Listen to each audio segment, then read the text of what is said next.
Grupo de puertorriqueños de negocios en la industria de alimentos y en la industria de bienestar, que de varias experiencias que tuvimos en los últimos 5 años en Puerto Rico, después de María, después de los terremotos, durante la pandemia, caímos en la conclusión de que teníamos que hacer algo con este problema de fondo que descubrimos después de un año de estudio, guiados por una gran consultora, Amanda Rivera Flores. Nos llevó a entender que el problema de fondo que podíamos tratar de atender era este problema de inseguridad nutricional.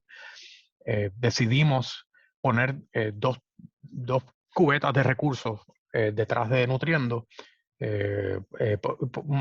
Fundamos un fondo total donde pusimos $5 millones en ese fondo total para darle continuidad y estabilidad a la organización, a Nutriendo. Y segundo, le estamos apoyando la formación de esta organización pues, con los recursos de nuestras compañías, que eso incluye desde peritaje financiero, de operacional, de estrategia, de gerencia, para crear esta organización y ponerla a correr a nombre de Puerto Rico y a nombre de las necesidades de las organizaciones que están frente al problema como ustedes. Así que esa es otra cosa importante, que nosotros, el modelo nuestro es realmente apalancar y potenciar las capacidades que pueden desarrollar las organizaciones que están frente al tema de seguridad nutricional.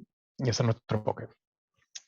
Así que pensamos que es tiempo, hoy, ahora, ya, de promover estrategias de seguridad nutricional en Puerto Rico. ¿Cómo lo vamos a hacer? Tenemos 3 áreas de trabajo, que son la inversión, la conexión y la abogacía. En inversión tenemos programas, iniciativas que les voy a hablar en detalle ahora, de invertir capital, de invertir en mentoría y en talento en las organizaciones de ONGs para ayudarlos a potenciar sus modelos de seguridad nutricional. En conexión es conectar a diferentes interesados claves en el espacio que juntos podemos hacer una diferencia sobre este tema. Y tercero es la abogacía, para convertir este tema en una prioridad para los sectores públicos y privados en nuestra sociedad. Los programas y oportunidades que tenemos ya corriendo ahora mismo, y los invito a participar y a comunicarse para parearlos correctamente con estos programas. En este momento les quiero hablar de 5. Uno es el Fondo de Innovación en Nutrición. Les hablaré de eso en un segundo. El segundo es una incubadora de innovación en seguridad nutricional. La tercera es una red de acción por seguridad nutricional. La cuarta es una aceleradora de incentivos de alimentos. Y la quinta es esta serie de Equidad en Nutrición y Salud que nos trae aquí hoy. En términos del fondo, su objetivo es fortalecer los modelos que ya existen y que ya están siendo implementados por organizaciones de base comunitaria y sin fines de lucro en esta coyuntura de seguridad nutricional. Le estamos ofreciendo inversión de capital y de apoyo a largo plazo por los próximos 3 años a un grupo selecto de algunas 3, 4 organizaciones que estén atendiendo las necesidades de poblaciones vulnerables que sufren inseguridad nutricional y que tengan modelos que por lo menos hagan una de estas 3 cosas, que aumenten la motivación de personas a consumir alimentos nutritivos, que aumenten el conocimiento y las habilidades para preparar y consumir alimentos nutritivos, y que aumenten el acceso a diversas fuentes de alimentos de manera costo efectiva y nutritiva. Entonces este programa que ya va a estar enfocado en necesidades individuales de cada organización, ayudarlos a evaluar sus programas y desarrollar sus recursos. Ya nosotros se hizo una convocatoria, ya recibimos solicitudes, los que han sido escogidos, que fueron 14 organizaciones de 40 que solicitaron. Pues les recuerdo que este próximo 20 de mayo, la semana que viene, pues es la fecha límite para resolver sus solicitudes formales. Y estaremos anunciando a los escogidos para el programa a finales de junio. De esas 40 organizaciones que ya solicitaron, esta incubadora está disponible para varios de ellos que hemos identificado que tienen ideas que no están siendo implementadas, pero que son buenas ideas prometedoras. Vamos entonces a organizar esta incubadora que va a atender grupalmente el que puedan desarrollar esas ideas con herramientas como sus teorías de cambio, modelos lógicos, modelos de viabilidad, planes de implementación, y al final los vamos a llevar a que puedan presentar a fundaciones y a potenciales inversionistas sus planes de implementación de estas ideas. Y en adición vamos a tener algunas subvenciones de dinero para los que participen del programa y sean escogidos por un jurado. Así que esta es la incubadora para los que no estén listos todavía para el fondo. El tercer programa y oportunidad es la Red de Acción por la Seguridad Nutricional, que es una red de organizaciones como los que estamos aquí hoy y emprendedores sociales que están trabajando en diferentes aspectos de este tema. Y el propósito es crear una red fuerte entre las organizaciones que estén buscando aumentar el impacto de sus misiones y sus trabajos, conectándolos con recursos, asistencia técnica, fomentando colaboraciones y haciendo conexiones, y también compartiendo mejores prácticas como las que vamos a ver hoy en este panel que vamos a escuchar. Además, por ahí vamos a diseminar, y estamos ya diseminando, información de oportunidades que surgen de subvenciones filantrópicas y de gobiernos para este tema. Así que esta es la red de acción. Un ejemplo de esto es una aceleradora de incentivos de nutrición. Hay un programa, GUSNIP, de incentivos de nutrición, donde acaban de lanzar una convocatoria para programas pilotos, y las organizaciones sin fines de lucro en Puerto Rico son elegibles para presentar sus propuestas, que tiene una fecha límite del 30 de junio, y Nutriendo está diseminando la oportunidad y coordinando asistencia técnica para los que les interese. Así que si les interesa este tema de aceleradora de los incentivos de nutrición, que en este panel hoy vamos a ver ejemplos de organizaciones que nos acompañan, que están haciendo eso en Estados Unidos, por favor comuníquense para darles respaldo. Y finalmente, pues esta serie de Equidad en Nutrición y Salud, esta es el segundo evento, son eventos virtuales con el objetivo de ponernos a hablar y a reflexionar sobre este tema de inseguridad nutricional, basados en investigación, en política pública y en ejemplos que nos inspiren a actuar. Nosotros, como venimos de un trasfondo de emprendedores, y al igual que muchos de ustedes, pues lo que queremos es no regodearnos en el problema, sino tomar acción. Y estamos en el panel de hoy, es el segundo, y el tercero va a ser en junio, y se estará anunciando a través de nuestras redes y de los emails. Así que sin mayor preámbulo, cualquier interés que tengan estos programas, la manera de mantenerse conectado a través de nuestra página de web, nutriendopr.org, Facebook y LinkedIn, o escribiéndonos directamente a info@nutriendopr.org. Muchas gracias, y los invitamos a avanzar juntos para esta meta de un país con seguridad nutricional. Le paso ahora la batuta a la profesora Aurillán Colón Ramos, que ha sido nuestra moderadora de esta serie de Equidad en Nutrición y Salud, para que nos dirija por este súper interesante panel que tenemos hoy para aprender. Gracias. Gracias, Gualberto. Pues la vez pasada, que fue hace un mes, en el primer webinar estuvimos hablando de equidad nutricional y de seguridad nutricional, y hablamos un poco sobre la diferencia entre la equidad nutricional y la seguridad nutricional versus la seguridad alimentaria. Y la diferencia principal es que la seguridad nutricional enfatiza el aspecto de equidad y también el aspecto de salud, además del aspecto de tener suficiente acceso a suficientes alimentos. Entonces, con esas prioridades estamos enfocando los paneles de hoy. Hoy vamos a tener una oportunidad de escuchar sobre dos modelos que han probado ser efectivos a través de una evaluación rigurosa. Sabemos que son efectivos porque se han evaluado. Una de las cosas que se quiere enfatizar es el tipo de colaboración, las colaboraciones que han surgido, cómo surgieron, cuáles fueron los desafíos, cuáles fueron los retos y cómo ellos enfrentaron esos retos, porque pensamos que mucho de eso la audiencia tal vez pues identificar con algunos de esos retos, compartir cómo fue que los lograron avanzarlos. Y otra parte importante es pues la parte de evaluación, que muchas veces pasamos de antemano. No sabemos si algo es efectivo y no podemos showcase it si no tenemos esa parte de evaluación. También quiero aludir que tenemos también presente en la audiencia al grupo de Amy Yarrow, de Gretchen Swanson, que muchas veces estuvo a cargo también de la parte de evaluación de muchos de estos programas que vamos a estar hablando hoy en el panel, y que si ella quiere también hablar sobre la evaluación, eso sería muy interesante. Hoy vamos a enfocarnos sobre la implementación en programas específicamente. Y el propósito en realidad es catalizar nuevas ideas. Quisiéramos que las entidades reflexionen sobre cómo se verían esos modelos en su comunidad, si creen que sería factible en el contexto de Puerto Rico, y pues de ser así, cómo podrían verse en su comunidad, cómo se podrían implementar. Y si no, pues qué otras cosas similares ya se han implementado y cuál ha sido su éxito. Queremos tener un poco de conversación sobre eso cerca del final del panel.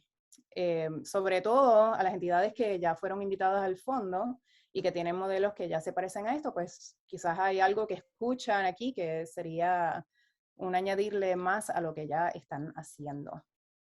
Entonces esas ideas pues no se tienen que quedar aquí, sino que Nutriendo Puerto Rico tienen la intención de apoyar el crecimiento y la ejecución de las mismas a través de sus distintos programas y mecanismos de fondo y de atención.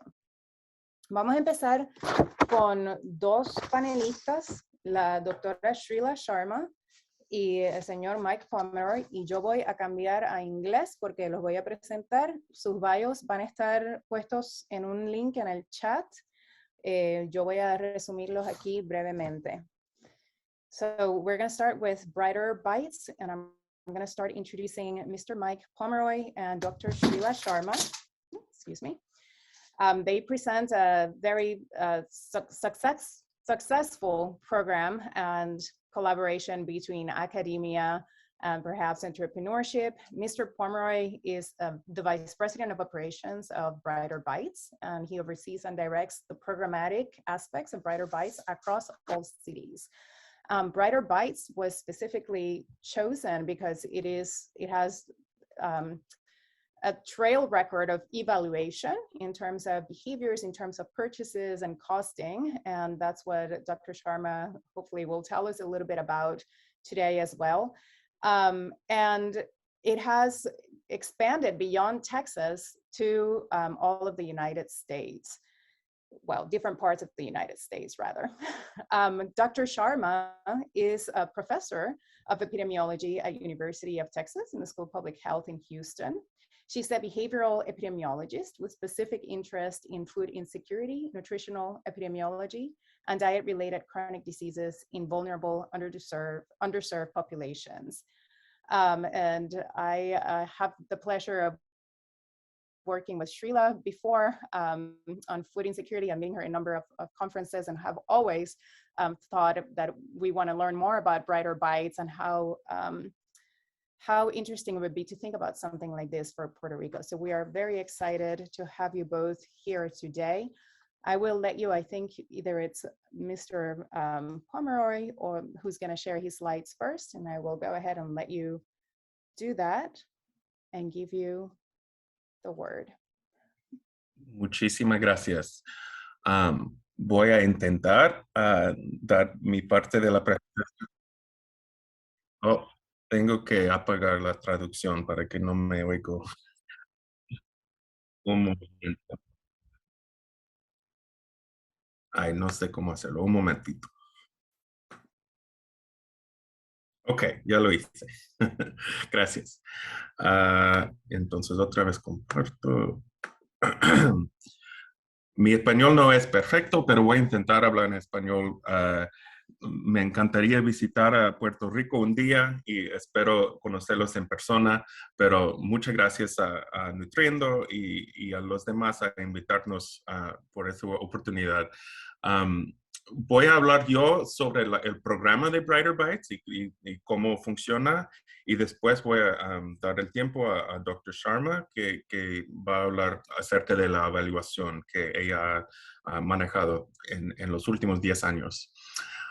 Entonces, el propósito de Brighter Bites es crear comunidades de salud por medio de los alimentos frescos, especialmente frutas y verduras.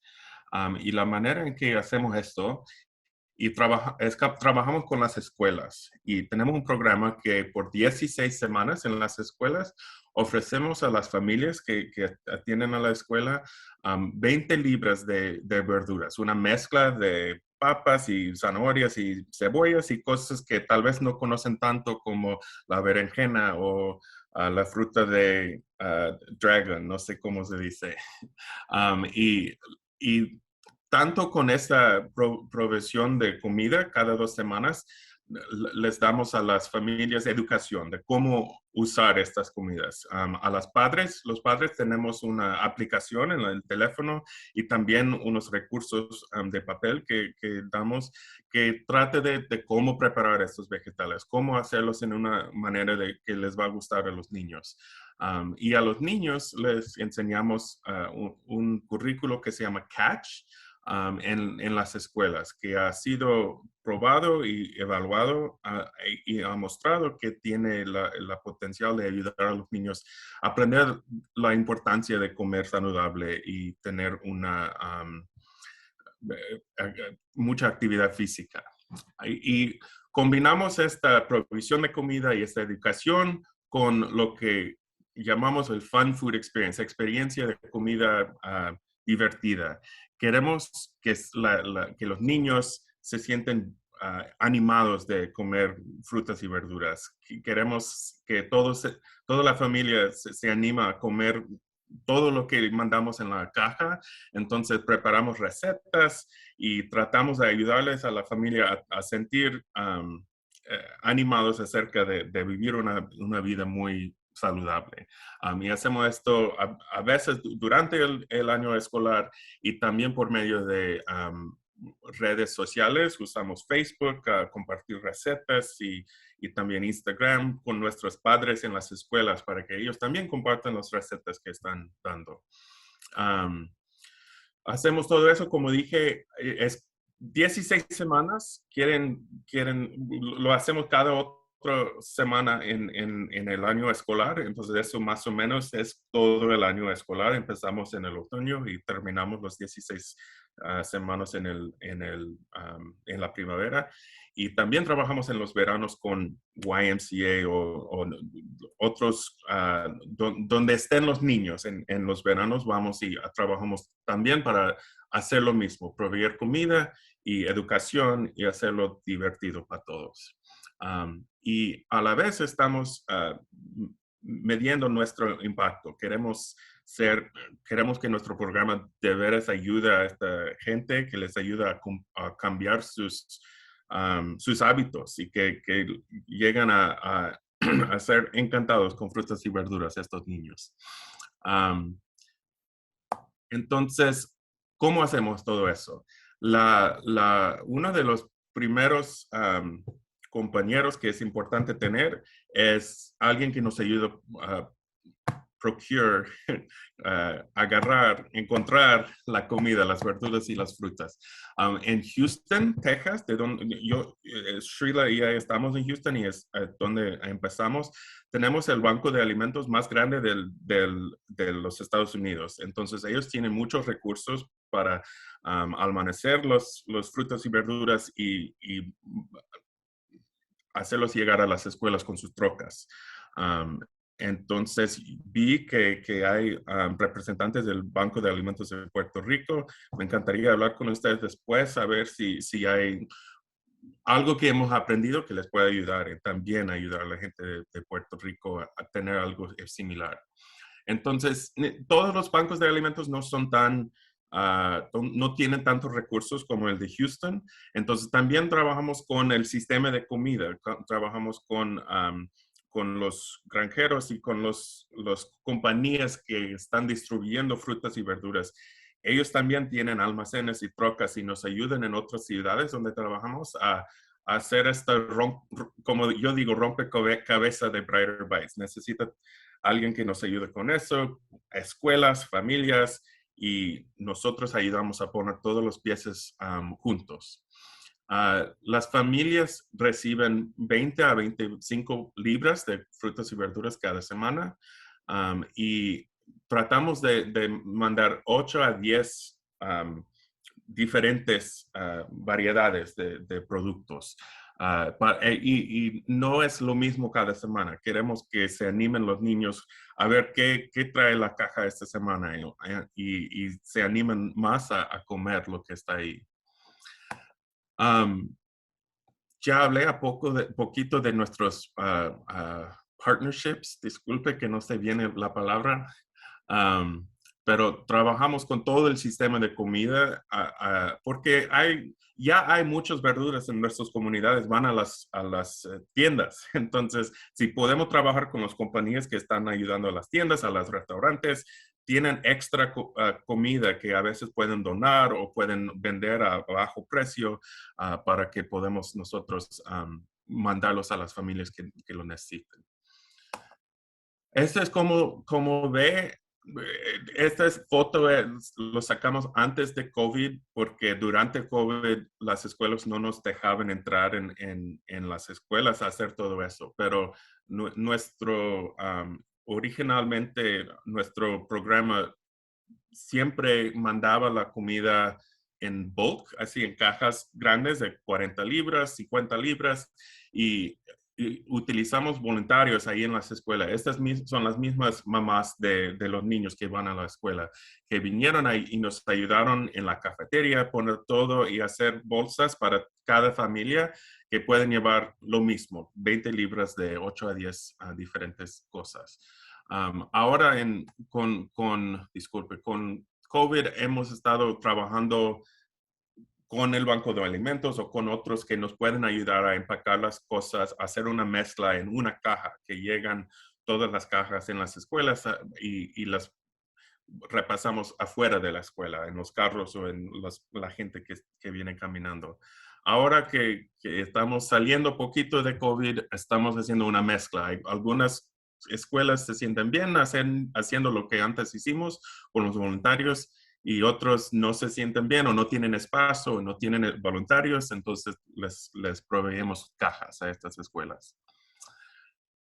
Y como dije, también estamos enseñando a los niños acerca de por qué es importante vivir una vida saludable y por qué es importante comer estas verduras.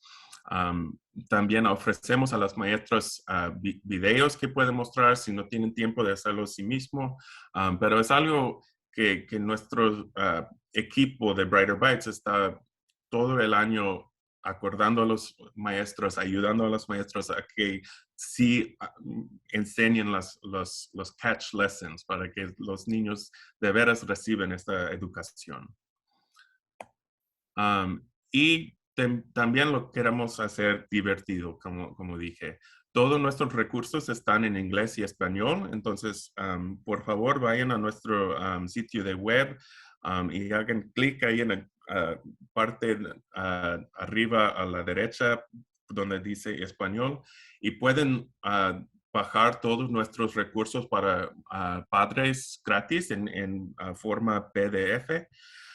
Y también la aplicación pueden estar gratis para todos y pueden también hacer, si su teléfono está en español, va a salir la aplicación y todas las recetas y todo en español. Entonces, por favor, usen esos en sus programas con su gente, ayudar a la gente a encontrar nuevas recetas y maneras de preparar su comida. Y como mencionó Gualberto, la importancia de logic models, modelos de lógico, no sé si así se dice, estaba escuchando en inglés. Eso es nuestro modelo de lógico. Las intervenciones son lo que hacemos en la parte más a la izquierda. Son las partes del programa que nosotros implementamos en las escuelas con los niños, con los padres. En el medio, estos son lo que estamos targeting, ahí lo siento, enfocándonos en estas intervenciones, están enfocando en afectar a las actitudes, a los parientes y también al ambiente de la escuela y de la casa. Y lo que queremos lograr son los outcomes aquí, de los niños comiendo más comida y que las familias se sientan confianza en preparar comida saludable para sus familias. Entonces, voy a ahora dar el tiempo a mi amiga y ayudante con todo eso en Brighter Bites, Dr. Srila Sharma. Y aunque habla poquito español muy bien ella, creo que va a hablar en inglés para el resto de la explicación de la evaluación. Thanks, Mike. Yeah, I'll be talking in English.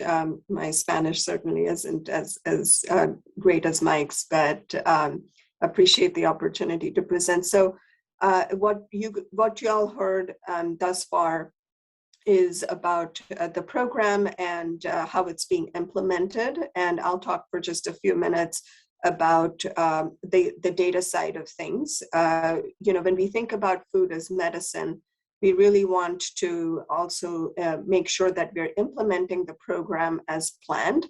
And as part of that, with Brighter Bites, we are very closely monitoring what we call key performance indicators for the program, because the program is now implemented across 9 cities, serving over 35,000 families each week. And so we want to make sure we are providing the program dosage, we're reaching the families that we that need to, and that the program is implemented with the optimal level of fidelity.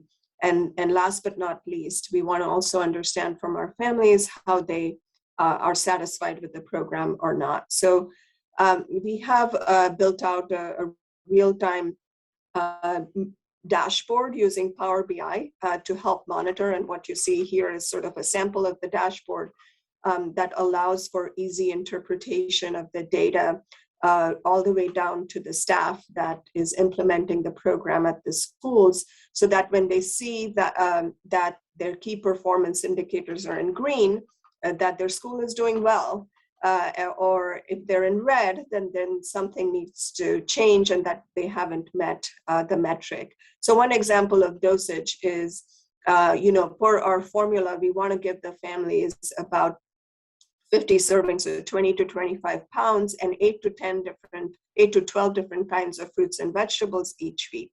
So we track that each week at every site for our families. And so if the dial was in green, that means that at that week at the site, the families were getting the 20 to 25 pounds of fresh fruits and vegetables and the 8 to 12 different kinds of fruits and veggies. But if it was in red, then we would know, the program coordinators and everybody would know that we didn't reach that particular metric. And knowing that in real time is critical, so that those problems, any issues can be addressed right away, and we can have ongoing program improvement across all of our cities.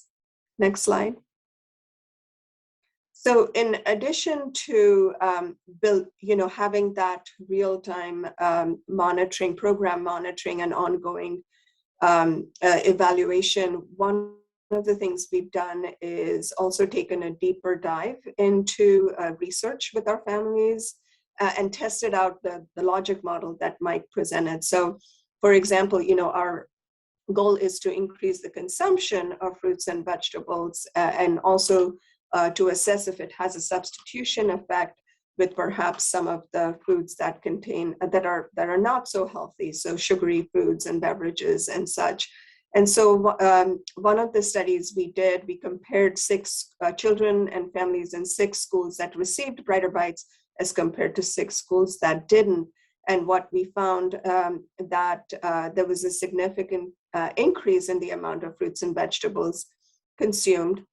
And there were several other improvements also in the home nutrition environment, which is a major target of the program as well. So we saw increases in cooking, frequency of cooking among the parents using fruits and vegetables, serving more fruits and vegetables as snacks. And we also found a substitution effect where there was a concurrent decrease in the amount of sugar that the children consumed as well. These were added sugars. Next slide. So one would say that, we're giving them fruits and vegetables during the program. So obviously they're going to continue, they're going to eat it, and you're going to see an increase in consumption given that you're providing them with the excess produce. So we did a 2-year follow-up of the cohort that was in that previous study after the Brighter Bites program ended to follow up and see if the consumption was maintained, because as Mike mentioned earlier, the premise of the program is to increase the demand for fruits and vegetables, so that even when Brighter Bites is not available, that families will go, make those healthy choices when they go to the grocery stores. And we found that for a family of 5, which was the average family size in Brighter Bites, they were consuming about 19 additional servings of fruits and vegetables over 1 week, 2 years after participating in the program. And these other 2 pieces of information we put in there for the produce industry, but it's important, when you contextualize, well, what does that translate to potentially in terms of the families that we served? What that translates to is that for this school year where the children were followed, the 2018-2019 school year, about 23,950 families were served by Brighter Bites in that school year. And so that translates to an additional, almost 500,000 additional servings of fruits and vegetables that the families consumed. And since they're purchasing them more likely than not, that translates to a significant amount of sales in terms of produce for the retail industry. And the reason we wanted to just share that is to show that, ultimately we are trying to create a demand for a product of fruits and vegetables that may or may not exist in the families that actually need it the most. And so creating that sustained demand is important for improving both consumption and ultimately health outcomes. Next slide. We also looked at food security among families, and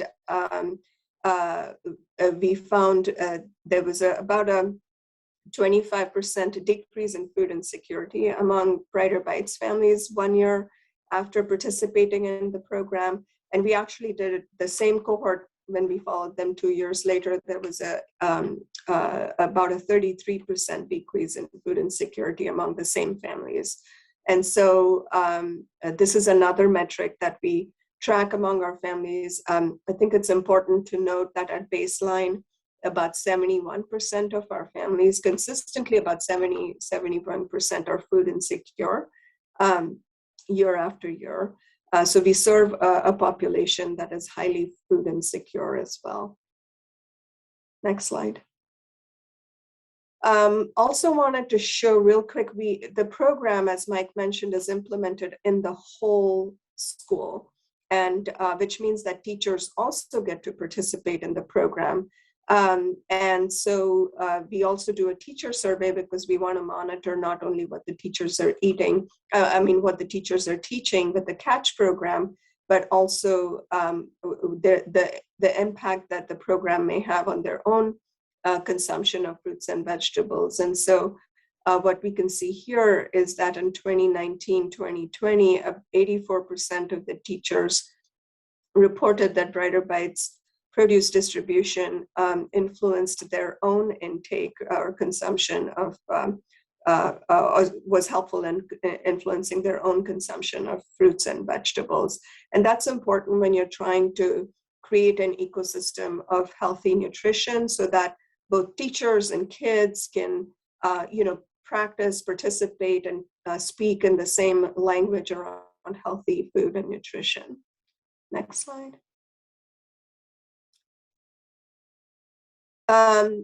Just wanted to share broadly that we've mapped out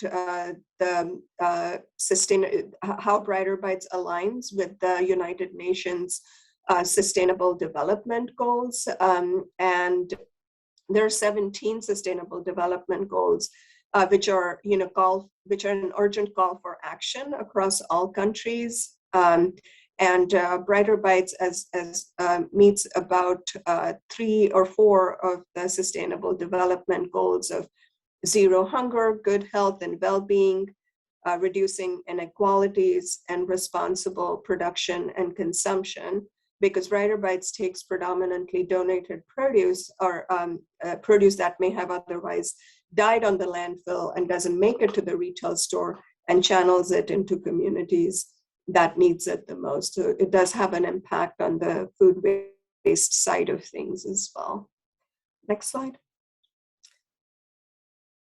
Just want to end by sharing Brighter Bites started in Houston in one school with 150 families in 2012, and is now, we have a model that's scalable, and we've scaled across 9 cities, and there's definitely parts of further expansion that Brighter Bites is looking into and willing to explore, with Puerto Rico definitely being of interest. So would love to explore those conversations as well. And then last but not least, if you can move next.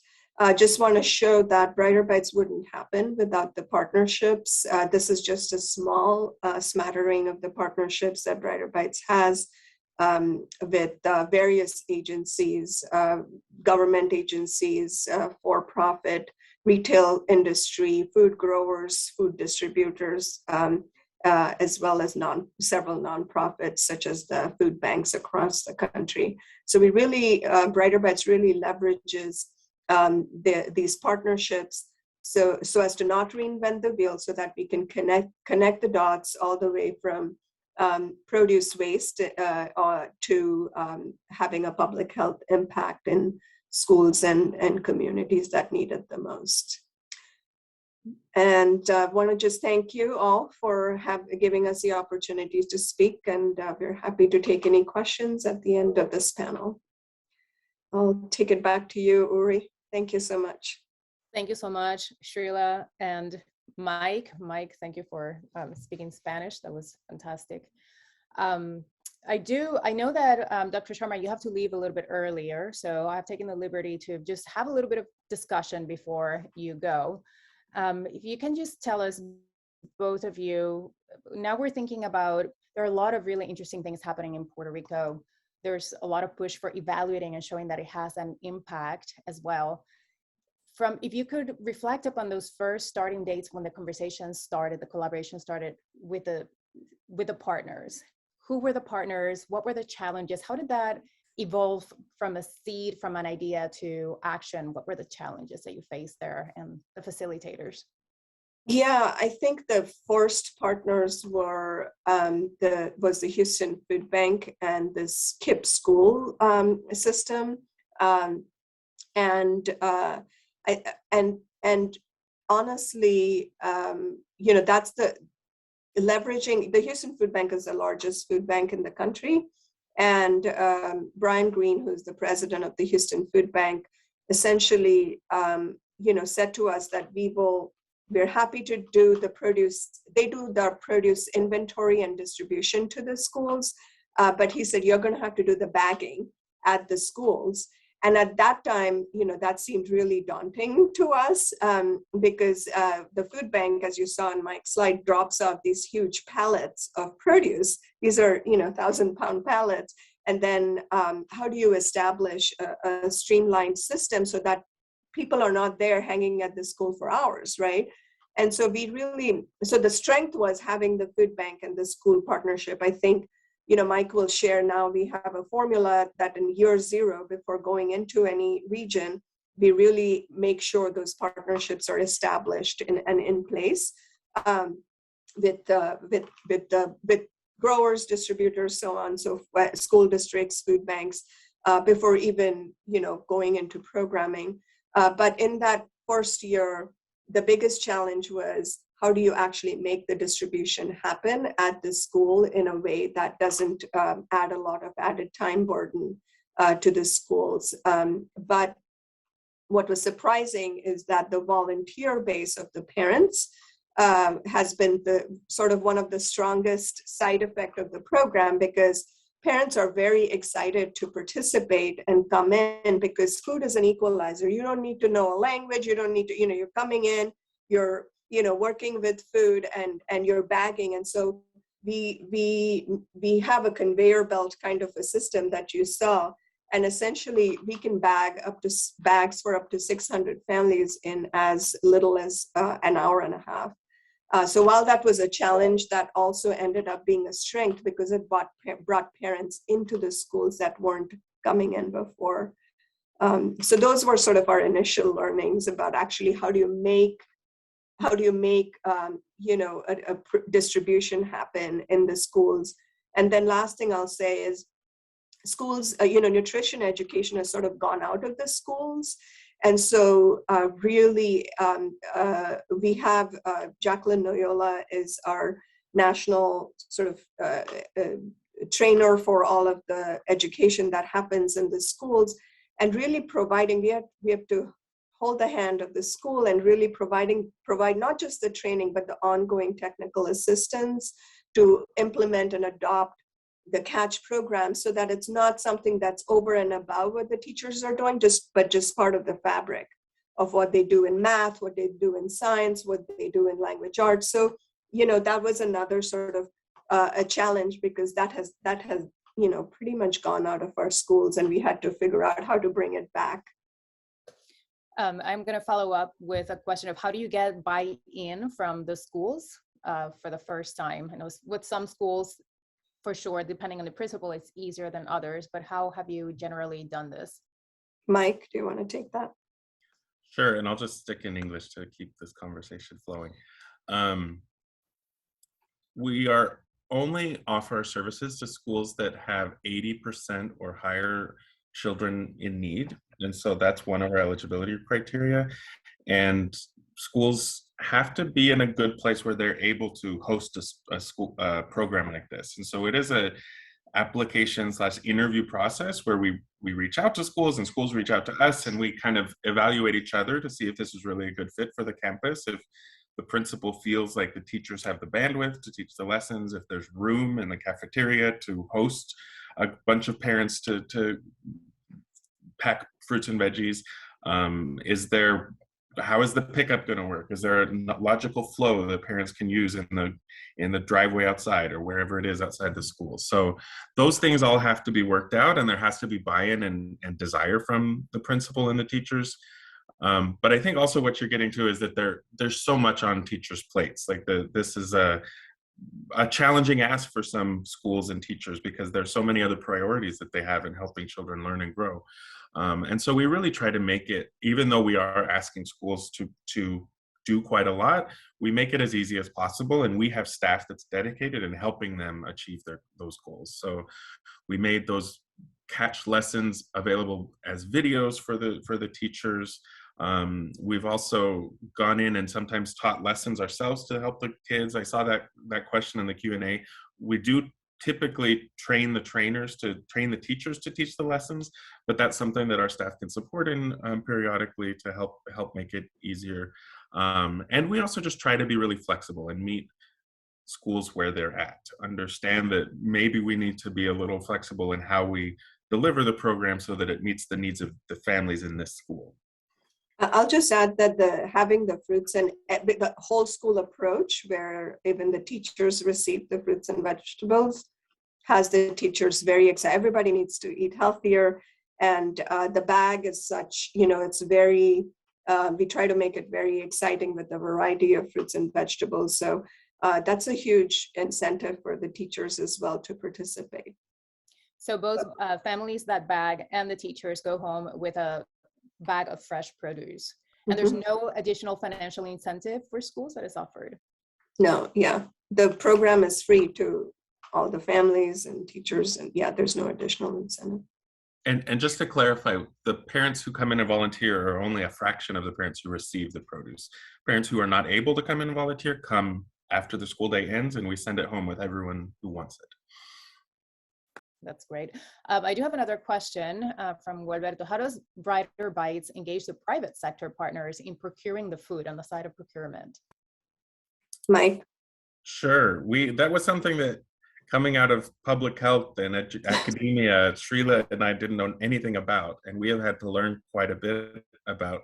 We're really lucky that we have our CEO that I showed his info in the last slide. He came from the produce industry nationally, helping a large produce company supply restaurants with their produce needs for his whole career, and he retired from that to come lead Brighter Bites. So that's definitely greased the wheels of some of these relationships, helped us meet with the right people at different organizations. But the produce industry in general has been a great partner because they see that we have a common goal of them, which is to help people eat more produce. And so they have an incentive to help families learn how to love produce, and they have really taken up the mantle and helped us in a lot of ways. A few examples: in Dallas, the food bank does not have enough trucks to actually make deliveries to our schools. So we work with Fresh Point Dallas, a food distributor, to make those deliveries for us. But the food bank is donating all the food for the program. So that's just one example, and we try to work like that in every market with the private sector as well. Thank you. I just want to call your attention to the Q&A. We're going to have to move on to Fair Food Network just in the interest of time. But Srila and Mike, thank you so much. There are a few questions from Angélica, Ada, Patsy Ramírez Arroyo. Gracias por poner las preguntas in the Q&A that are directed specifically for Brighter Bites that I think you would be the best person to answer. And if not, we can take them towards the end of the presentation. Thank you again for taking the time to share with us. Now we're going to move on to the Fair Food Network, and we have two great speakers today. We have Noah Fulmer, and we also have Chelsea Takahashi. Chelsea is actually a program implementer. She has led the administration of the Double Up Box program in Hawaii from the piloting all the way to today. So that was about 4 years ago, or maybe 5 years ago. She's a co-lead grant writer in securing all the money with the GoSNP incentive. I'll say a couple of things about GoSNP, but I just realized I'm speaking in English. But we have talked about GoSNP in the last webinar as well. It's the initiative that Gualberto was talking about. It's a NIFA USDA nutrition incentive initiative that brings together stakeholders and actors from the health and clinics and food insecurity to basically incentivize families to address the food equity aspects of nutrition and the health equity aspects of nutrition as well. And so so Chelsea has been working to implement that in Hawaii, and she's going to talk to us about those aspects. Her bio is also on the chat box. And Mr. Fulmer is with the Fair Food Network. He's director of partnerships, and he works as a director across the entire country of the United States to advance approaches that transform the way resources flow through the food economy toward greater community health and wealth. So building up on Fair Food Network's years of work in both nutrition incentives and impact investing, NOAA pursues collaborations and opportunities that leverage food toward a fair and resilient future.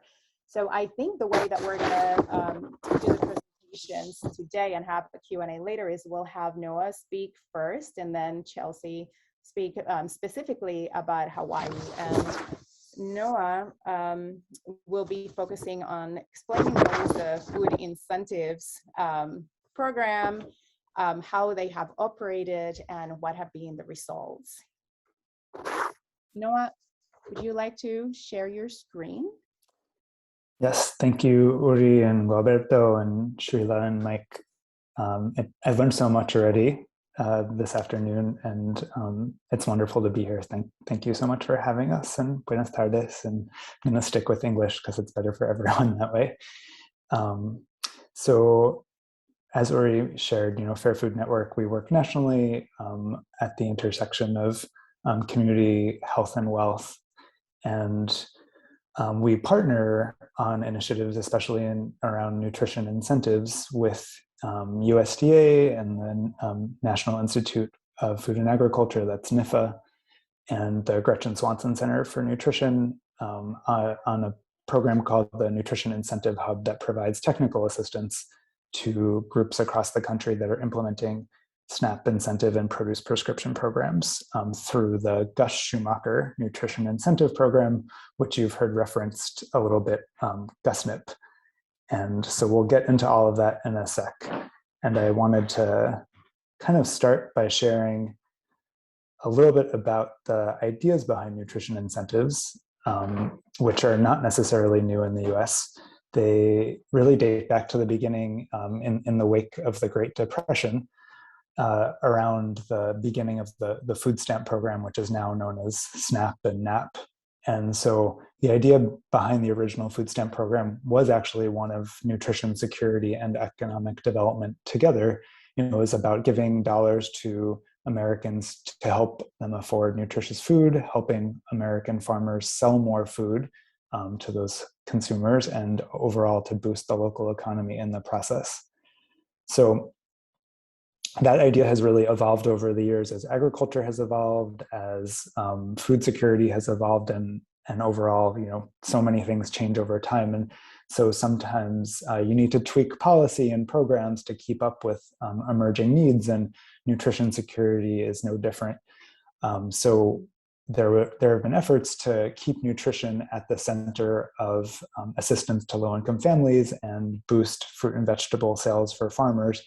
And that's an idea that kind of had an innovation in 1986 with the beginning of what became the Farmers Market Nutrition Program for the WIC program and for low-income seniors, appearing at Massachusetts farmers markets. And the idea, this nutrition incentive idea, was to supplement the WIC program with vouchers that were set dollar amounts for additional fruits and vegetables from farmers markets specifically. Then we saw the concept expand more recently around connecting nutrition incentives specifically to SNAP and NAP and the overall food stamp program. And so in New York City and a couple of other places in the beginning, around 2005, there were efforts where if you spent your SNAP dollars, your NAP dollars at a farmer's market, you would be able to get additional bonus dollars to spend on fruits and vegetables at that farmer's market. And those were early pilots that were subsidized by either city government or philanthropy, but they kind of began to play this idea out in a number of new geographies and places across the country, to the point where increasingly they were happening at many, many farmers markets. Around 2010, there were early innovations around produce prescriptions. The idea being, a set dollar amount that's a prescription from a health clinic, from a doctor, for fruits and vegetables early on, again, to be spent at farmers markets, but also at grocery stores increasingly, and testing out this idea similar to, in parallel to the conversation around Brighter Bites, and in parallel to the Farmers Market Nutrition Program, what happens when low-income families have a prescription from a clinician to purchase more fruits and vegetables. And so thinking about food as medicine, thinking about social determinants of health. And in 2011, USDA began their first pilot called the Healthy Incentive Pilot, building upon that idea of SNAP incentives in a pilot in one county in Massachusetts, where some families that were participating in the SNAP program received an incentive to spend money on fruits and vegetables at all the different grocery stores and farmers markets in that county. And so that was really one of the first USDA endeavors to put SNAP and additional fruit and vegetable incentives together. And we saw in 2013 the advance of the idea of SNAP incentives going beyond farmers markets into grocery stores, which has a whole bunch of different regulatory hurdles that are different than the case for farmers markets. It's gotten much easier in more recent years, but in those early days, you needed special permission to do this testing in grocery stores. And 2013 was really when the first examples were happening outside of the USDA HIP pilot. Also in 2013, many of you might be familiar with the Mercado Familiar program for NAP that is run by the Department of Agriculture. And so that was an early SNAP incentive or NAP incentive program that essentially gave families, and continues to, an extra bonus based on monthly benefits to purchase local fruits and vegetables at farmers markets that are run by the Department of Agriculture. And it's all integrated onto the tarjeta, the EBT card, and is one of historically was one of the biggest incentive programs around fruits and vegetables in the entire US. So 2014 was the first year through the federal farm bill that there was funding to expand this idea of SNAP incentives and produce prescriptions, with funding that was not coming from philanthropy and not coming from state or local government, but really having federal funding at the table. And so it provided $100 million of funding that needed to be matched dollar for dollar, and programs across the country for the first time could apply for this kind of funding. And that continued to where we are in one farm bill later right now. The 2018 federal farm bill provides $250 million over its 5 years. It's essentially a permanent program now in the farm bill because of the level of funding that it has.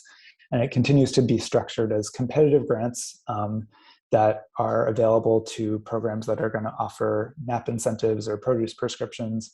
And there's a whole component around evaluation and technical assistance that is, again, connected to the Nutrition Incentive Hub. And I have a couple of colleagues from the Nutrition Incentive Hub on the call as well who can speak especially to the evaluation components if there are those questions. The grants come in a couple of different categories and flavors.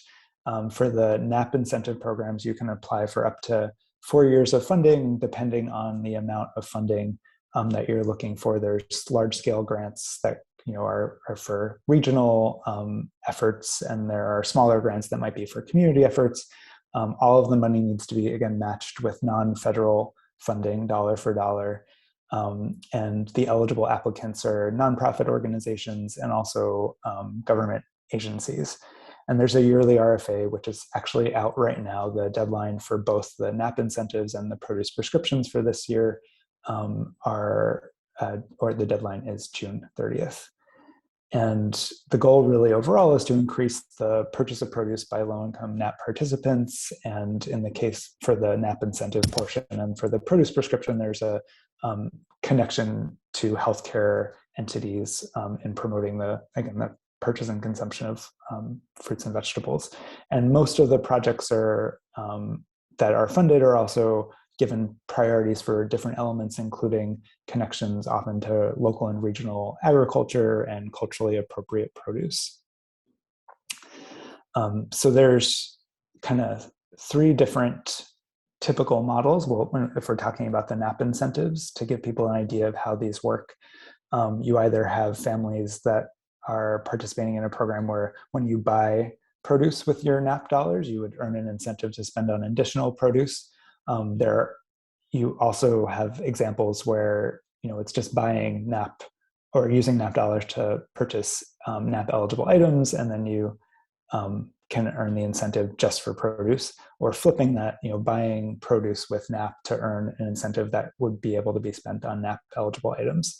There's also variation in the ratio of the incentive. So some programs you spend $1 with your NAP and you would potentially get $1 extra of incentives, but there are other programs where maybe you spend $5 of NAP and you get $2 of incentives. So there's some variation across the different grantees.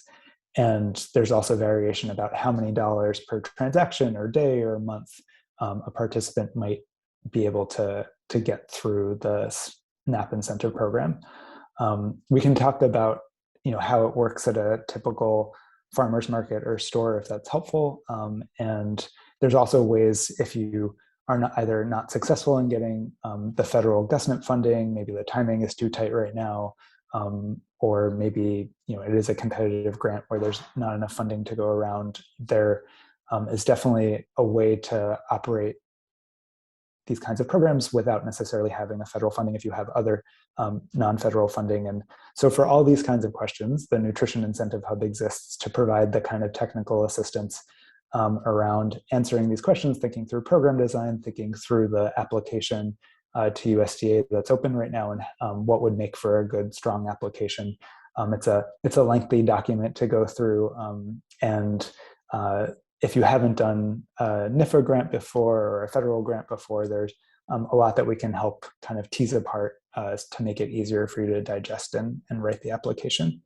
And there's especially an interest in making sure that these grant dollars are reaching places that have not yet gotten GusNIP grants. And so Puerto Rico is definitely on the priority list in terms of making sure that GusNIP is reaching all of the communities where it could. And so would definitely encourage folks who are interested in applying to reach out. Our email address is ta@nutritionincentivehub.org.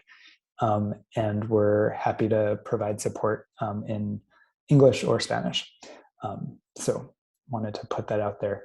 I also can share a little bit about the roles for the folks who might be interested in applying. Again, the applicant for the federal USDA funds would be a nonprofit or a public agency.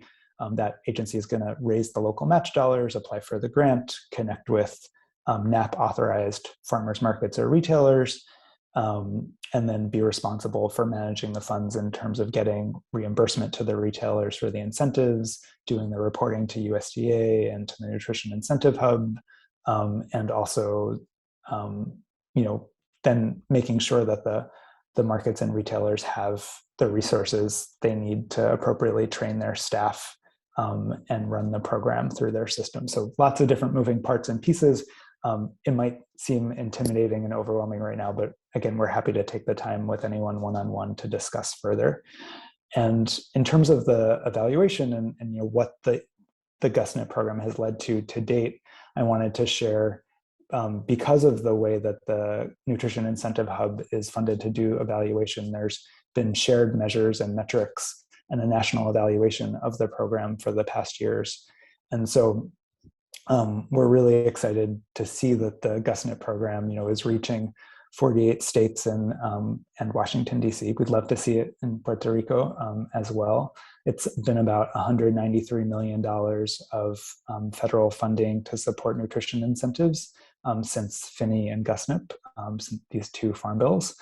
And that means about 200 or more projects happening on the ground with thousands of farmers markets and grocery stores and farm stands, both large grocery stores, small grocery stores, and healthcare clinics involved, and a growing body of research showing that these programs work. So the evaluation of GusNIP programs shows participants are eating more fruits and vegetables than the average American, and so overall growing consumption over time.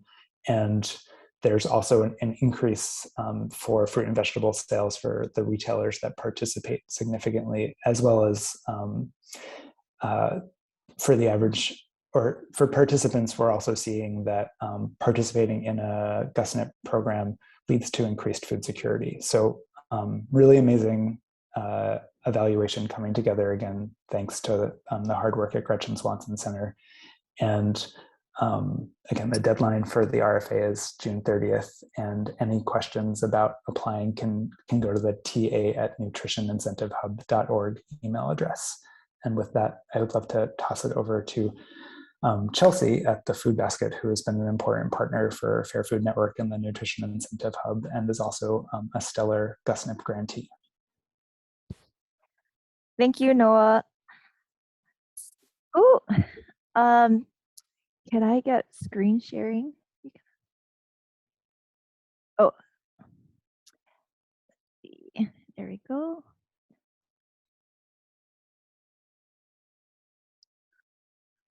Oh, shoot.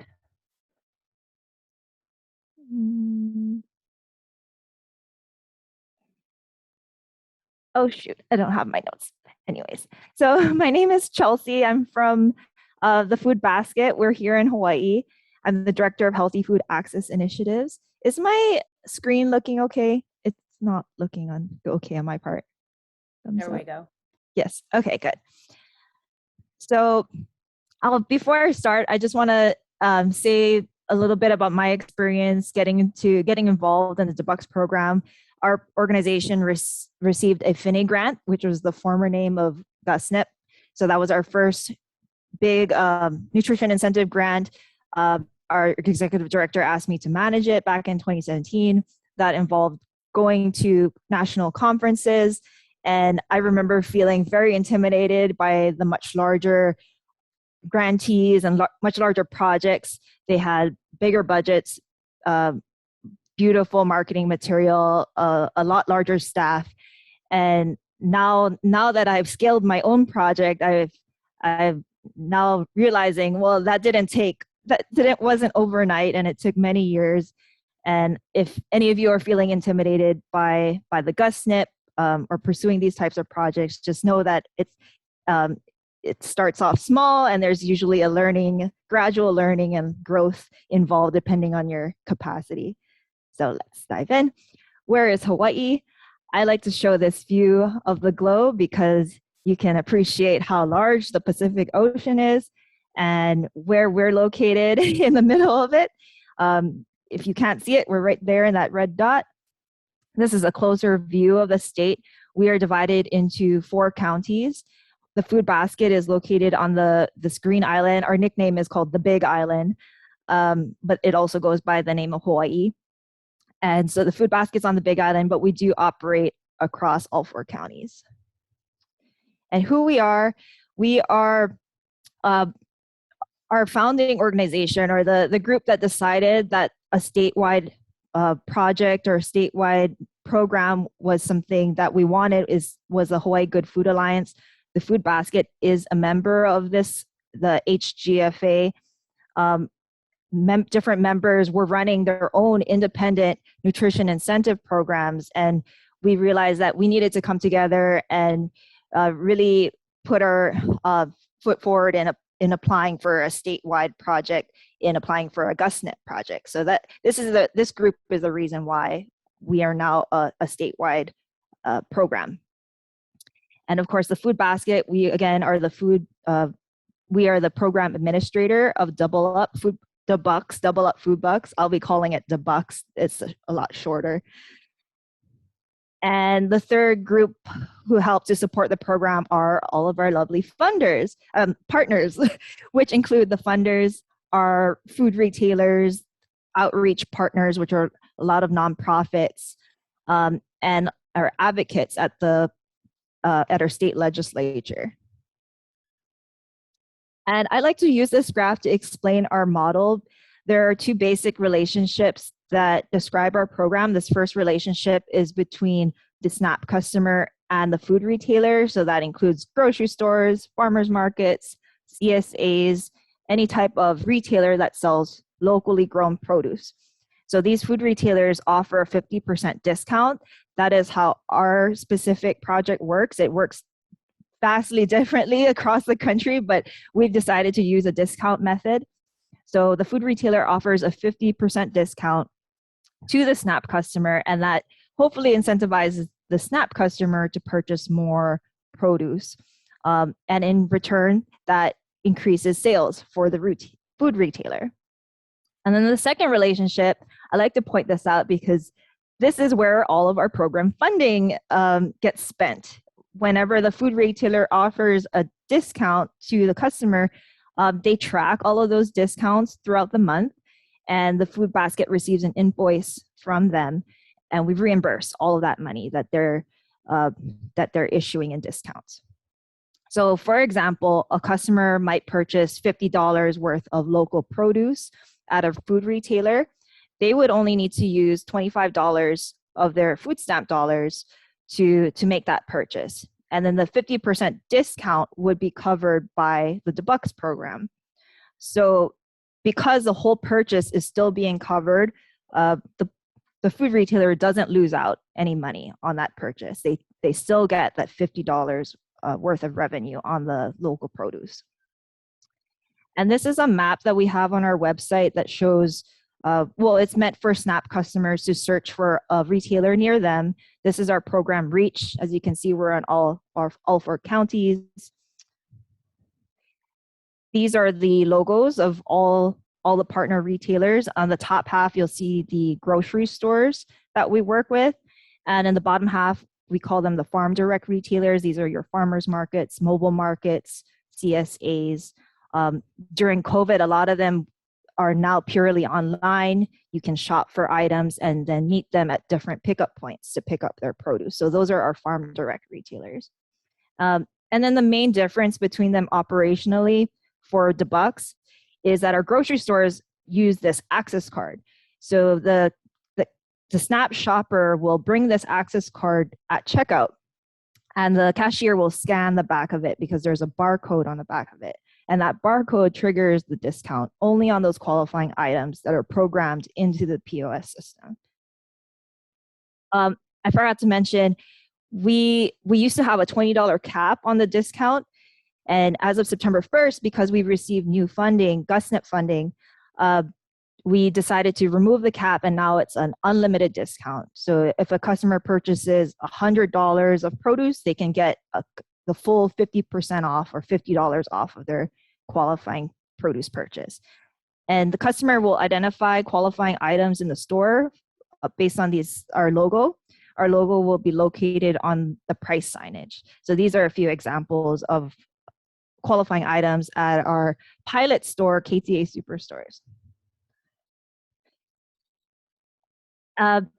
So our expenses are about, in 2020 it was 1.5 million, and then in 2021 it was 2.7 million. And you can see this is a breakout by the expense by funding source. Most of our funding does come from the GusNet. And as Noah mentioned, GusNet currently requires a one-to-one match. So you need to, every dollar you get in GusNet funds, you need to have a match of non-federal dollars. So this roughly represents that. The blue is our GusNet, and then the remaining colors are the non-federal dollars that we're using to match the grant. And this shows the same, it shows our expenses, but broken down by expense type. So you'll see in the orange from 2020 to 2021, most of our expenses are for reimbursements to the retailers. Like I mentioned, most of the money for the Bucks program gets spent on reimbursements to the food retailers.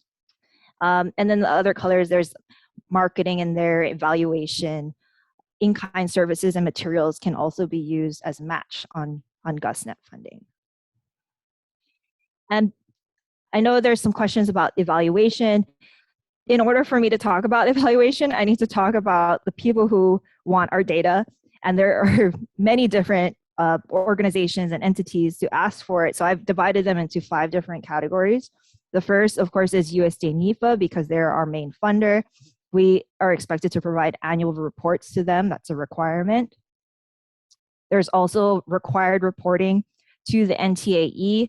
They're also go by the Nutrition Incentive Hub. So they ask for a core set of metrics, as well as, at least for us, we have to do at least 100 participant surveys a year. There is reporting required for the match funders, because a lot of them offer it as grants, and every grant has their own terms and conditions and types of metrics that they want us to report to them. So there's also reporting to your match funders. You have to consider reporting to potential match funders, because we're always thinking about attracting new funding. So we're going to be publishing in a few weeks our first outcomes report. Match funders typically like to fund projects that produce results in social impacts, economic impacts. So a lot of the data we're putting in there is very much focused on those types of impacts. And then lastly, we have our internal leadership. We produce reports to our board of directors, because we're a nonprofit. And then my last slide is about our data collection and analysis. Because we have all this, it's basically a full-time job to be continuously reporting this data and collecting it. We do have 4 full-time staff that have some part of their duties dedicated on a day-to-day basis to data collection and analysis. And we do an external evaluation with our Dr. Buchtal of the University of Hawaii at Manoa. She's currently doing a statewide survey of SNAP shoppers for us, and she does GIS mapping of our reach across the state. And that was my last slide. I hope there's still time for questions. Thank you so much, Chelsea. I know we're running a little bit late, but that was, I think, a very enriching conversation. I just have a few questions, and I want to call Noah and Chelsea's attention to a few questions from Jose Soto in the Q&A that maybe you can answer offline, but also wanted to just round it up all with one general question, which is, from the beginning, you know, we're thinking about from the very beginning, how do you start putting something together? Did it start from GusNIP? This relates a little bit to Jose's question. Did it start from GusNIP? Is that the starter fire that is the starter convener kind of excuse, how it happened in Hawaii? And how was it funded in the beginning otherwise? And for social entrepreneurs, for example, or for people that are non-academics, that are, I think we have a lot of social entrepreneurs in the audience today too. How do they start navigating those challenges of implementation, putting the ideation to running the ideation into implementation, perhaps, and grant making? So the very beginning, it's kind of like that long timeline that Noah shared. There are just these little events that happened, and then eventually enough momentum happened where we got together. It was really, I would say that group, the advisory group in the beginning, was our Hawaii Good Food Alliance. Again, each of the members of the alliance, each was running our own independent nutrition incentive project, each with our own separate funding.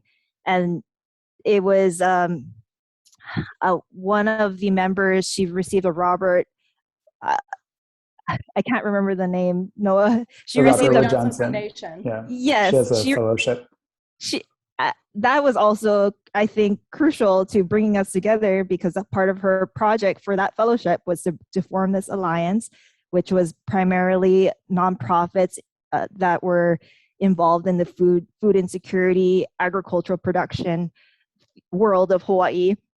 And we came together and we realized a commonality that we're all very supportive of nutrition incentives, and it was a good idea for us to apply together for our GusNIP.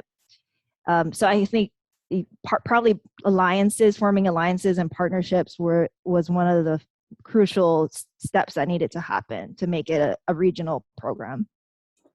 Was FNEP part of that originally? Do you remember? I don't think often these programs have happened outside of the context of FNEP or like food banks or state SNAP agencies, and come often from like the nonprofits that are thinking about the intersection of health and economic development and local agriculture. And it's just kind of historically how it has come together in parallel. And I would say if there are partnerships happening with FNEP, it's actually more recent in many cases, not for every state, but Chelsea, I don't know if you... I'm not so familiar with the program at all. Yeah, I guess I would add, unless or you have another question. In so many places, the idea for NAP incentives or SNAP incentives really came from looking at the opportunity where SNAP and NAP are incredibly effective at addressing food security, literally helping families afford food in the US, and they have wide reach and there's wide administration and infrastructure. And yet there's still this nutrition gap when it comes particularly to fruits and vegetables, although as we've talked about in the chat, there are other food items as well that are probably out of reach for so many families. And when it comes to fruits and vegetables, and asking particularly low-income families what would help you access more fruits and vegetables, affordability was the number one thing that came up. You hear folks talk about transportation and kitchens and cooking, and those are certainly issues, but affordability was number one. And so looking at how to leverage the breadth and success of the NAP and SNAP programs and layering it on with this nutrition incentive supplement that incentivizes good behavior, doesn't penalize anyone for for not participating, but it gives you a bonus, it gives you a boost, is something that's been very attractive to both philanthropy that helped with the initial like sparking this idea in so many different places, and also state and local government, federal government, obviously, retailers, farmers. It's really a broad, bipartisan, multi-stakeholder coalition that has come together around this idea about, how do we meet this moment?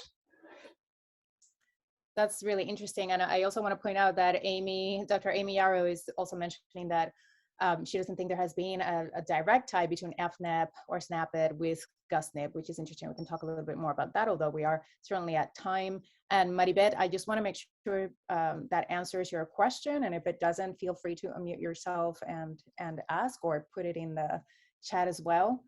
Gualberto, I want to check in with you because I know I have stretched the time as much as possible. It's been such an interesting discussion. But I know about people's, we all have a certain limited time frame of attention span, and you would want to also say a couple of housekeeping things. And I want to thank all of the panelists as well for making the time to share their thoughts with us and, provide us with all of these ideas. I'm hoping our brains are collectively thinking and catalyzing different collaborations that could happen. Well, John, I'm not good at finishing a good party. So what I suggest is we want to be very respectful of time and nobody misses anything that we designed for today. So voy a decirlo en español, perdón. Quiero que todo el que planificamos hasta esta hora, 1:30, respetando el tiempo de todos, queremos tener esa reputación con ustedes. El programa ha terminado y pueden salir. Si a alguno interesa quedarse, algunos 10 minutos adicionales, realmente hay una discusión muy rica, hay excelentes preguntas que podemos con la destreza de Urián tratar de atender en los próximos 10 minutos y quedarnos vinculados después de eso. Pero por favor que todo el que él prefiera seguir, irse, salir del chat del webinar, pues que se sienta cómodo haciéndolo, pues no queremos extenderlo más allá de lo prometido. Pero me gustaría que nos quedáramos unos minutos más los que quieran quedarse para atender algunas de las preguntas que puedan tener. Estoy realmente agradecido, Uri Joan. Es muy impresionante el contenido de la discusión que se ha generado por los invitados y pues, aprovechemos eso los que puedan. Ok, pues yo voy a aprovechar para decirle gracias a todos los panelistas, a todos los que atendieron y participaron hoy. Thank you so much. Mike, Dr. Srila Sharma, Dr. Amy Yarrow, who is in the audience, Chelsea and Noah for being with us today and sharing your knowledge. And we hope we stay connected and hope to see you in person soon. Thank you for the opportunity to speak with us. And also, as Gualberto just said, we're going to hang out here for a few minutes in case anyone else has additional questions, but everyone else is free, of course, to go.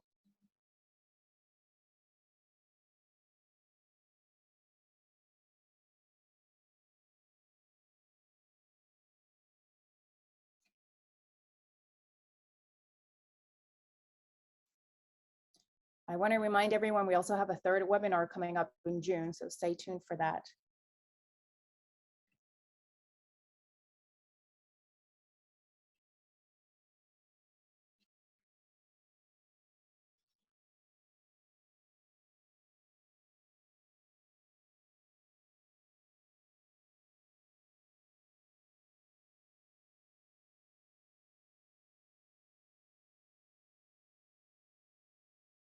Uri Joan, perdón. Una pregunta muy interesante para mí del tema de food waste, de desperdicio de alimentos. Y no sé si alguno de los participantes que queda de los panelistas puede atender eso. Yo no he escuchado de esa dimensión en los programas y me parece muy, muy relevante. Gracias. Sí, tengo entendido que el programa de Biter Bites trabaja con food waste. Tienen una métrica también de food waste. Yo no sé si Srila, creo que Srila se tuvo que ir temprano porque tenía otro compromiso y no sé si Mike estaría por aquí, pero sí ellos tienen unas métricas asociadas con food waste y lo trabajan y creo que está en una contestación de una pregunta que hicieron anteriormente de Patsy Ramírez Arroyo. Ella pregunta, y Mike contesta que los handbooks ayudan a las familias, aquí está Mike, ayudan a las familias a cómo store properly. ¿Ustedes también miden las métricas de food waste, Mike? Preguntamos a las familias acerca de su propio, de cuánto gastan en su propia casa y también trabajamos con los que nos donan la comida y cuantificamos la cantidad que ellos ahorraron que no fueron a la basura, pero no sé si eso es lo que está preguntando. Me imagino que sí, Alberto, expande si quieres, pero también ustedes tienen do you have a way of measuring also food waste, I guess? Impact on food waste. Nada más por los medios de las encuestas que pedimos que los participantes nos digan la cantidad que echaba para perder. Okay. ¿Y así han visto una reducción en food waste? Sí, han dicho que por medio de aprender cómo utilizar más del producto, han podido echar de menos, dejar que menos se eche a perder. Buenísimo. Gracias. ¿Cómo se vería eso en Puerto Rico? Gualberto, ¿qué tú crees? No me atrevo, todavía mi mente está muy bien estirada después de este panel. Muchas dimensiones que me encantaría aprender y explorar.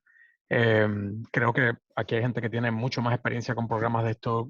Ciertamente me encantó, lo único que digo es que me encantó el uso de la escuela como punto de distribución comunitario y educación, es muy natural, ¿no? Se parece un poco en mi experiencia limitada con el tema.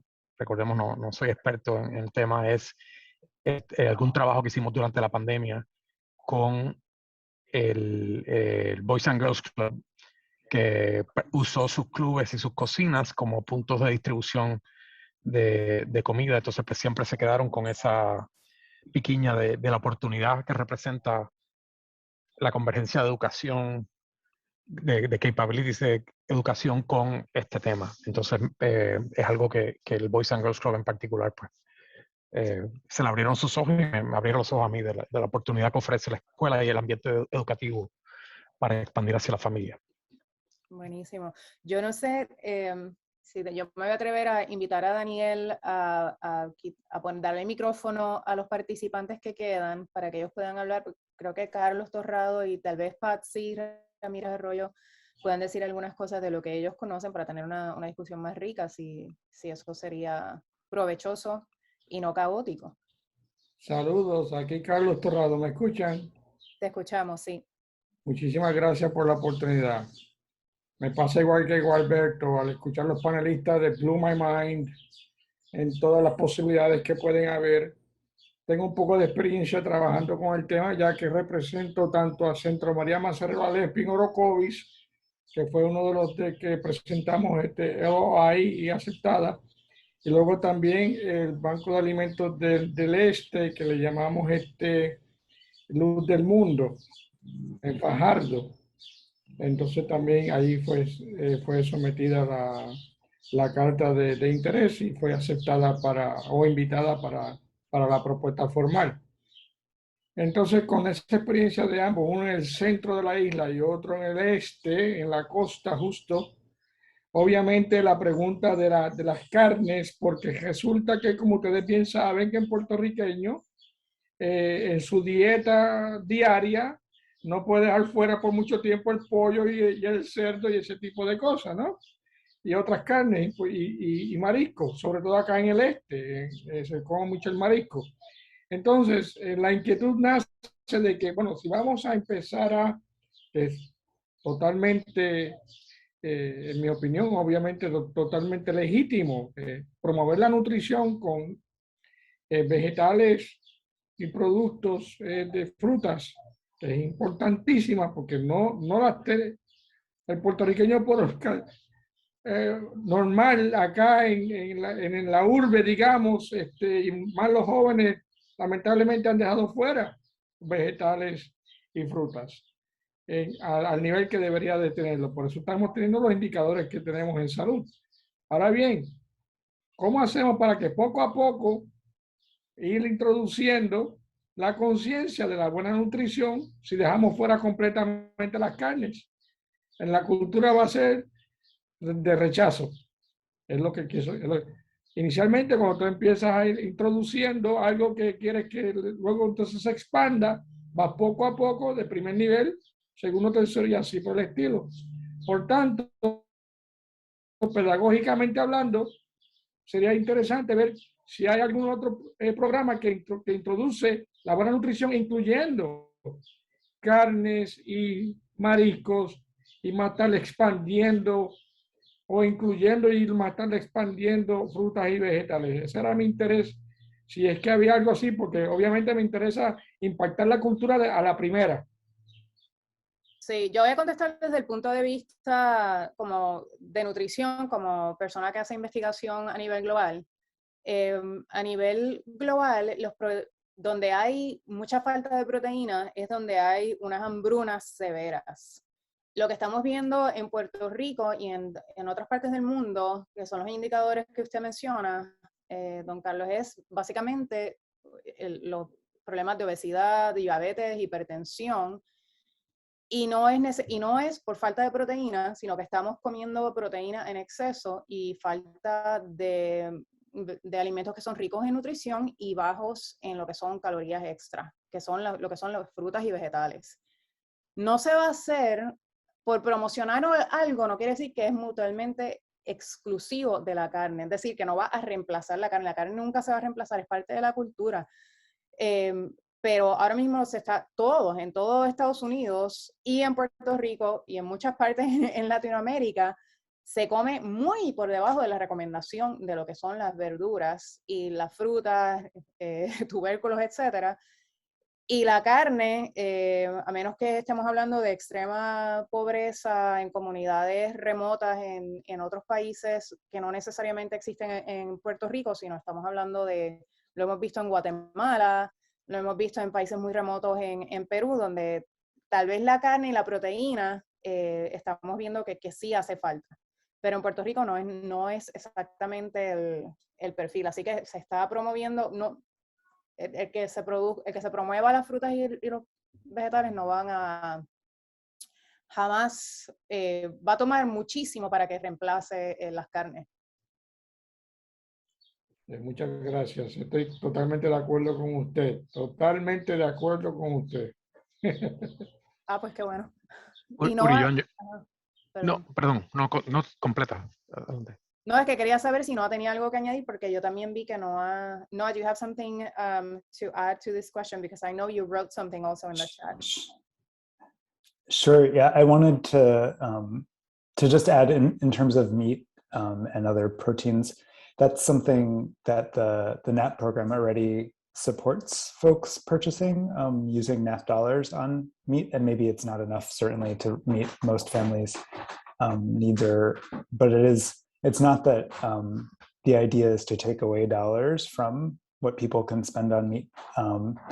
And I think when it comes to actually kind of helping show how to integrate fruits and vegetables where families maybe haven't been eating so many fruits and vegetables to date, there's a lot of partnership that happens in these programs, whether I'm sure, Brighter Bites talked about the nutrition education and cooking demos, and most of the GusNet programs also partner when it comes to showing how to prepare the fruits and vegetables in a way that maybe has meat as part of the meal. And the feedback that many groups have talked about is in promoting fruits and vegetables, it's often, or in healthier protein, especially when there's cultural traditions tied to the proteins, whether it's meat or seafood, families aren't necessarily looking for like a healthier way to prepare the meat that they love because they already know how to prepare the meat the way they like it. But when it comes to new foods or fruits and vegetables and trying those out, there's a lot of excitement and interest that we have heard from partners around. recipes and things that can help integrate some of these foods into the context of the foods that they love. So we definitely see it as partnership potential, taking these financial resources and food resources, and you need more than just obviously the financial tools to kind of bring it to life for families. That's all I wanted to share. Gracias, Noah. Alberto. Un comentario rápido de parte de Nutriendo sobre este tema es que Nutriendo es agnóstico con respecto a qué marco, régimen, digamos, nutricional está usando cada organización. Lo que estamos buscando es que tenga evidencia de que impacta salud e inequidades de salud en las poblaciones específicas. Así que en ese sentido, lo que puede funcionar, como dijo Carlos, ¿verdad?, culturalmente para una comunidad, y eso impacta salud de una manera favorable, pues entonces eso es lo que estamos buscando promover. No venimos con ideas preconcebidas de lo que tiene que ser. Me imagino que como bien menciona Ada en el chat, se estaría promoviendo lo que es Mi Plato y las guías dietéticas de Puerto Rico, que enfatizan también la promoción de frutas y hortalizas sin dejar por el lado los otros alimentos que son también ricos en su nutrición. Muchísimas gracias, de verdad que sí, muy agradecido. Gracias. No sé si hay otra pregunta. Yo estoy monitoreando las Q&A, llevamos más de 10 minutos aquí, pero tenemos 22 participantes, así que están interesados en seguir, tal vez viendo qué preguntas hay, etcétera. Los invitamos a que se conecten con Nutriendo Puerto Rico para otras preguntas o inquietudes. Les agradecemos por haber participado con nosotros, pasado esta tarde con nosotros. Tenía otra cosa que decir y se me acaba de olvidar. Lo de GooseNip. Estamos aquí, he visto algunas cosas sobre evaluación, para eso estamos nosotros aquí como ayudando y colaborando como se pueda. Tenemos un montón de gente interesada en evaluación, gente con peritaje en evaluación. Hay un estudiante de doctorado también, estaba por aquí, Angélica. O sea que sí hay peritaje y se puede, es cuestión de combinar en Puerto Rico, es cuestión de